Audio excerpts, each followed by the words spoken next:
আল্লাহ তাআলা ডাক দিয়া বলে, ও ফেরেশতারা রে, সুবহানাল্লাহ বলার কারণে সে যে সুবহানাল্লাহ বলল, সুবহান মানে পবিত্র, আমাকে সে উঠে যায় আর আমি আল্লাহ ওস্তে ওস্তে তার জীবনের সমস্ত গুনাহ মাফ করে দেই। সুবহানাল্লাহ। আল্লাহ তাআলা বলে দিয়েছেন, বান্দারে তুমি যদি বেশি বেশি মৃত্যুর কথা স্মরণ করো। কেমন কথা? আল্লাহ রাসূল ডাক দিয়ে বলে, আকসারুয যিকরা হাযিমিল লাযযাতাল মাউত। যদি কোনো ব্যক্তি মৃত্যুর কথা বেশি বেশি স্মরণ করে, তাহলে তার হাসি থাকবে না, তার মুখের মধ্যে হাসি থাকবে না, তার অন্তরের মধ্যে বড় জ্বালা থাকবে, জ্বালা। আল্লাহর নবী, বিশ্ব নবী রাহমাতুল লিল আলামিন ডাক দিয়া বলে, লা দারাবাদ দুনিয়া আবিল জান্নাতি আবিন নার। ও দুনিয়ার মানুষরে, যদি তোমরা এই আকাশ এবং এই ভূমণ্ডল সবকিছু ধ্বংস হয়ে যাবে, সবকিছু শেষ হয়ে যাবে, সবকিছু শেষ হয়ে যাবে, কিন্তু আখিরাত ছাড়া, জান্নাত ছাড়া, জাহান্নাম ছাড়া আর কিছুই থাকবে না। ও দুনিয়ার মানুষ, এই জন্য তুমি বেশি বেশি মৃত্যুর কথা স্মরণ করো।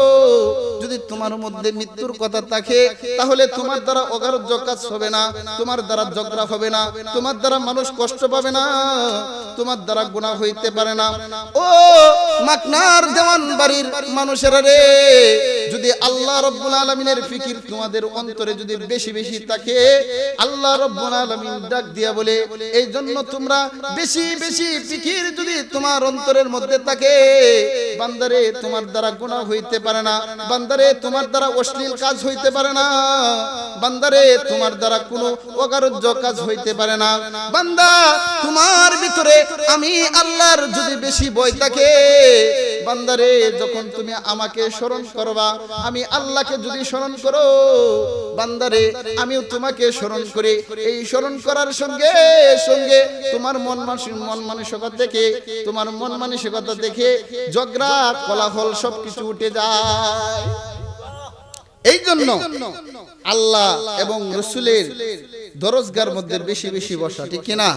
দেখেন, আজকে যারা এই দেওয়ানবাড়ি, মাকড়া দেওয়ানবাড়ির এই ছোট্ট একটা মাহফিলের মধ্যে যারা বসছি, ছোট্ট একটা এই মাহফিলটাকে আল্লাহ পাক রব্বুল আলামিন বলে দিয়েছেন যে ফেরেশতারা এমন ভাবে বেষ্টন করেছে, একজনের কাঁধে আরেকজন, আরেকজনের কাঁধে আরেকজন পৌঁছে গিয়েছে আল্লাহর কাছ পর্যন্ত। আল্লাহর কাছে পৌঁছে গিয়ে তারা হেলতে থাকবে। আল্লাহ রাব্বুল আলামিন তো সব জানেন কিনা? আল্লাহ তাআলা সব জানেন কিনা? সব জানেন। তখন ওই ফেরেশতারা যখন হেলতে থাকবে, আল্লাহ তাআলা তাদেরকে জিজ্ঞাসা করবেন, ও ফেরেশতারা তোমরা কি চাও? ফেরেশতারা ডাক দিয়া বলবে, আল্লাহ গো, মাকনা দেওয়ানবাড়ির মধ্যে আজকে এমন একটা মাহফিল হইতেছে, আজকে যে সমস্ত মানুষ এই প্যান্ডেলের নিচে বসে আছে, আল্লাহ গো, তাদের জীবনের সমস্ত গুনাহ মাফ করে দাও। আল্লাহ তাআলা ফেরেশতাদের সাথে কথোপকথন করতে থাকে। ফেরেশতাদেরকে বলে, ও ফেরেশতারা, তোমরা তো বলেছিলে দুনিয়ার মধ্যে আদম শুমারিকে তৈরি করার জন্য, না করার জন্য, কিন্তু আজকে তোমরা তার প্রশংসা করতেছো। যাও, তোমরাও সাক্ষী থাকো যে আমি তাদের জীবনের সমস্ত গুনাহ মাফ করে দিলাম। আল্লাহ সবার গুনাহ মাফ করে দিতেন পারেন কিনা, ঠিক কিনা? যাই হোক, অসংখ্য আল্লাহ পাক রব্বুল আলামিনের অসংখ্য কুরআনুল কারীমের আয়াতে কারিমা থেকে একখানা আয়াতে কারিমা আপনাদের সামনে তেলাওয়াত করিলাম। রাসূলের অসংখ্য হাদিস থেকে একখানা হাদিস তেলাওয়াত করিলাম। যেমন আপনাদের সামনে কোরআনের একখানা আয়াত কেমন, কুল্লু নাফসিন যায়িকাতুল মাউত। এমন কোন মানুষ নাই, এমন কোন প্রাণী নাই যে তার মৃত্যু হবে না, ঠিক কিনা? প্রত্যেকেরই মৃত্যু হবে। আল্লাহ পাক রব্বুল আলামিন ডাক দিয়ে বলে, কুল্লু নাফসিন যায়িকাতুল মাউত ওয়া ইন্নামা তুওয়াফফুনা উজুরাকুম ইয়াওমাল কিয়ামাহ। আল্লাহ রাব্বুল আলামিন বান্দা তোমাকে জানিয়ে দিবেন, প্রত্যেকটা প্রাণীকে মৃত্যুর স্বাদ আস্বাদন গ্রহণ করতে হবে। ইচ্ছাই হোক অথবা অনিচ্ছাই হোক তোমার মৃত্যুবরণ করতে হবে রে বান্দা। এই জন্য দুনিয়াতে তুমি যে আসছো, দুনিয়াতে তুমি যে চলতেছো বান্দারে, তোমার একটু হিসাব করার দরকার। আল্লাহ যে আমাকে দুনিয়ার মধ্যে পাঠাইছেন আল্লাহর নৈকট্য অর্জন করার জন্য, আল্লাহ পাক রব্বুল আলামিন আপনাকে আমাকে পাঠিয়েছেন এই দুনিয়াটার মধ্যে পরীক্ষার ফল স্বরূপ। বান্দারে, তোমাকে আমি পরীক্ষার হলে পাঠিয়েছি। যেমন ভাবে একটা মানুষ পরীক্ষার হলের মধ্যে গিয়ে পরীক্ষা দেয় 2 ঘন্টা 3 ঘন্টা 4 ঘন্টা পরীক্ষা দেয়। পরীক্ষা দেওয়ার পর সে বাহির হয়ে আসে 4 ঘন্টা পর, কিন্তু 4 ঘন্টার ভিতরে তাকে আর জিজ্ঞাসা করা হয় না, বান্দারে তুমি সেটার মধ্যে কি লিখেছো।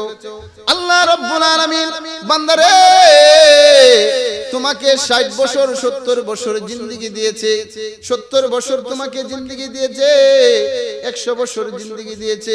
তুমি হায়াতের জীবনে তুমি কি করেছো, তুমি কতটুকু আল্লাহর জন্য করেছো, কতটুকু তুমি নবীর জন্য করেছো, কতটুকু তুমি কবরের জন্য করেছো, কতটুকু তুমি আজরাইলের জন্য করেছো। যখন তোমার সামনে আজরাইল এসে যাবে তখন তুমি কি উত্তর দেবা বান্দারে, তুমি কি উত্তর দিবা? তখন তোমার হা করার ছাড়া আর কিছুই থাকবে না।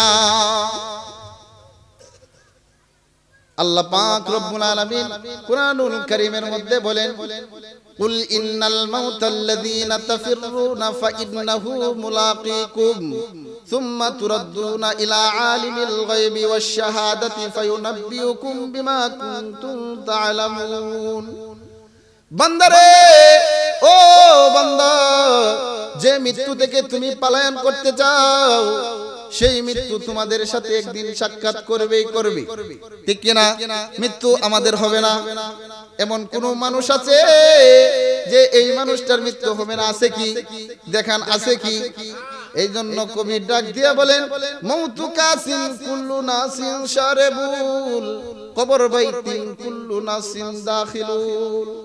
কবি ডাক দিয়া বলে, বান্দারে তোমার কবর দেশে মৃত্যু নামক একটা পেলা তোমার পান করতে হবে, কবর দেশের মধ্যে তোমার যাইতে হবে।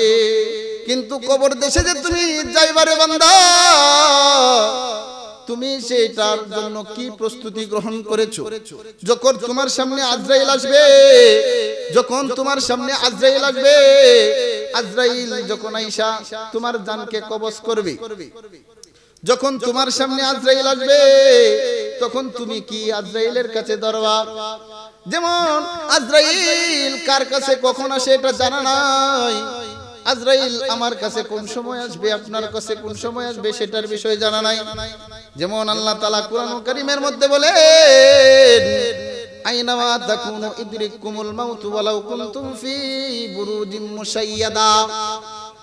বান্দারে, তুমি যদি মৃত্যুকে পালায়া যদি আকাশে যাও, আকাশে যদি তুমি চলে যাও, আজরাইল আকাশ চিনে কি চিনে না? যদি তুমি পাতালে যাও, আজরাইল কি পাতাল চিনে কি চিনে না? এই জন্য কবি ডাক দিয়া বলে, মওত থেকে যতই পালাও মওত তোমায় লইবে গিরি, যদিও সুদূর আকাশ পথে পালাও সে তাই লাগিয়ে সিঁড়ি। বান্দা, তুমি যদি পালায়া আকাশে যাও, তোমাকে আজরাইল সেখানে গিয়ে তোমার জান কবজ করবে। বান্দা, তুমি যদি ওই আজরাইলকে পালায়া যদি তুমি মাটির গর্তের নিচে যাও, আজরাইল সেই পথটাও চিনে কি চিনে না? সব কিছু যদি আজরাইল চিনে থাকে বান্দারে, তুমি তাকে কিভাবে ফাঁকি দিয়া চলবা? এই জন্য দুনিয়ার বুকে কিছু কাজ করে আখিরাতের জন্য প্রস্তুত গ্রহণ করার দরকার আছে না? না, অল্প কিছু কথা বলবো, এটার উপরে আমল করার জন্য চেষ্টা করবেন ইনশাআল্লাহ। বান্দাটা যদি বদকার হয়ে থাকে, বদকার হয়, বদকারের সামনে আজরাইল কেমন আসবে দেখেন। বদকারের সামনে যখন আজরাইল আসবে বান্দাটা যদি বদকার হয়, আজরাইল 501 জন ফেরেশতা নিয়ে আকাশ থেকে অবতরণ হবে। 501 জন ফেরেশতা নিয়ে যখন অবতরণ হবে, তার কাছে সারিবদ্ধভাবে দাঁড়িয়ে যাবে। এই বান্দাটার যতটুক দূর চোখ যাবে ততটুক দূর পর্যন্ত ফেরেশতা দাঁড়িয়ে যাবে। এমনকি আজরাইল ওই লোকটাকে 360টা জায়গা একসাথে আঘাত করতে থাকবে। বান্দাটা যদি বদকার হয়, এখন আপনি আমি চিন্তা করে দেখি, দুনিয়া থেকে তাইখা আখিরাতের জন্য কি সম্বল করেছি, আখিরাতের জন্য কতটুকু ইনকাম করেছি, আখিরাতে যে আমরা যাব, কবর দেশে যে আমরা যাব, এই কবরের জন্য কতটুকু করেছি। বান্দারে, বান্দা, আমি আল্লাহ তোমাকে দুনিয়ার মধ্যে বিভিন্ন ধরনের ব্যবস্থা করে দিয়েছি, বিভিন্ন ধরনের উপায় আমি তোমাকে বাহির করে দিয়েছি। বান্দা, তুমি যদি ফিকির করো রে বান্দা, তোমার 60 বছর চলে গেছে, তোমার 70 বছর চলে গেছে, বান্দা তুমি আখিরাতের জন্য কোনো সম্বল করতে পারো নাই। যাও তুমি একজন হাক্কানি আলেমের কাছে চলে যাও, যায় তার কাছে বলো, হুজুর আমি তো 60 বছর 70 বছর হয়ে গিয়েছে, কিন্তু আমার গুনাহগুলা মাফ করাইতে পারি নাই, আমি আখিরাতের জন্য কোনো সামানা তৈরি করতে পারি নাই। আল্লাহ রাব্বুল আলামিন তোমাকে এমন একটা সুন্দর পথ বাতলায় দিয়েছেন যে তাদের কাছে যদি যাও তাহলে তোমাকে এমন একটা জিনিস উপহার দিবে, তওবা নামক একটা জিনিস উপহার দিবে। বান্দারে, আল্লাহ ঘোষণা করে দিয়েছেন, তুমি যদি এই তওবা যদি বেশি বেশি করতে পারো, আল্লাহ তোমার জীবনের সমস্ত গুনাহ মাফ করে দিবে। এই জন্য আপনি আমার দুনিয়াতে যে আসি, আখিরাতে যাওয়ার জন্য তৈরি তো আছি ইনশাআল্লাহ, নাকি? তৈরি থাকেন অথবা না থাকেন, আখিরাতে যাইতে হবে, ঠিক কি না? যাইতে হবে। এখন বান্দাটা যদি নেককার হয়, তাহলে তার অবস্থাটা কেমন হবে? বান্দাটা যদি নেককার হয়, তাহলে তার কাছে 501 জন ফেরেশতা আসবে। কয়জন? 501 জন ফেরেশতা আসবে। ওই বান্দাটার এক সিরিয়ালে দাঁড়িয়ে যাবে। দাঁড়িয়ে যাওয়ার পর 501 জন ফেরেশতার হাতে একটা রুমাল থাকবে, যে রুমালের মধ্যে একটা একটা করে আতর থাকবে, এক একটা আতরের বিভিন্ন ধরনের ঘ্রাণ থাকবে। ওই মৃত ব্যক্তিটার কাছে আসবে। এই লোকটার কাছে যখন আসবে, যখন জানটা তার কবজ করবে, তখন আসবে আজরাইল আলাইহিস সালামও আসবে। আয়েশা তাকে আঘাত করতে থাকবে, আর তার সামনে জান্নাত বাসিয়ে দেবে, হুর গিলমান তার সামনে বাসিয়ে দেবে, সবকিছু তার সামনে বাসিয়ে দিবে। সবকিছু বাসিয়ে দেওয়ার পর তার জানটার মধ্যে অস্থিরতা থাকবে, কখন আমি জান্নাতকে দখল করব, কখন আমি আল্লাহর জান্নাতের মধ্যে পৌঁছবো রে। ও আজরাইল, তুমি আমার জানটাকে জলদি বাহির করে নাও। আজরাইল ওস্তে তাকে যখন আঘাত করতে থাকবে, হঠাৎ করে তার জানটা বাহির হয়ে যাবে। আল্লাহর নবী, বিশ্ব নবী রাহমাতুল লিল আলামিন ডাক দিয়া বলে, যেমন ভাবে একটা সন্তান, শিশু সন্তান তার মায়ের কোলে ঘুমিয়ে যায়, ঠিক তেমন ভাবে ওই লোকটা, ওই যে বান্দা, নেককার বান্দা, সে এমন ভাবে ঘুমিয়ে যাবে। বলেন না সুবহানাল্লাহ। নেককার হইতে আমরা প্রস্তুত আছি তো ইনশাআল্লাহ? হ্যাঁ, নেক কাজ করতে হলে আপনার নামাজ পড়তে হবে, রোজা রাখতে হবে, হালাল পথে চলতে হবে, ঠিক কিনা? হারাম ছাড়তে হবে, ঘুষ, এমন কি আমাদের কিছু প্রথা আছে, সুদ, ঠিক কিনা? এই সুদগুলা ছাড়তে হবে। এইগুলা যদি ছেড়ে মুমিন বান্দার পরিণত হয়ে যাও, তাহলেই তোমার জন্য হয়ে যাবে জান্নাত। সুবহানাল্লাহ। এই জন্য আল্লাহ পাক রব্বুল আলামিন ডাক দিয়ে বলেন, আইনামা তাকুনু ইদরিকুমুল মাউত ওয়ালাউ কুনতুম ফি বুরুজিম মুশাইয়াদা।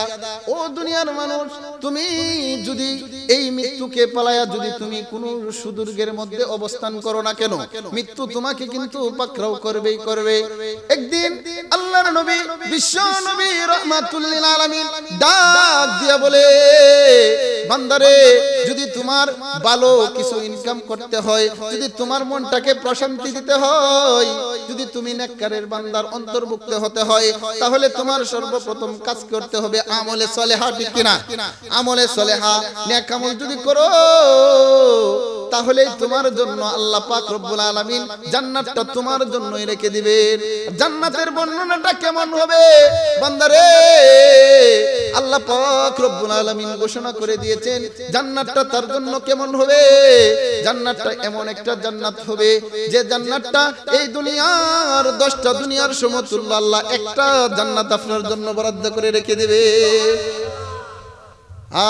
এই জান্নাত যদি পেতে হয় তাহলে কষ্ট করা লাগবে না, লাগতো না? আল্লাহ আপনাদেরকে 70 বছর 60 বছর আল্লাহ আমাদেরকে জিন্দেগি দিয়ে পাঠিয়েছেন।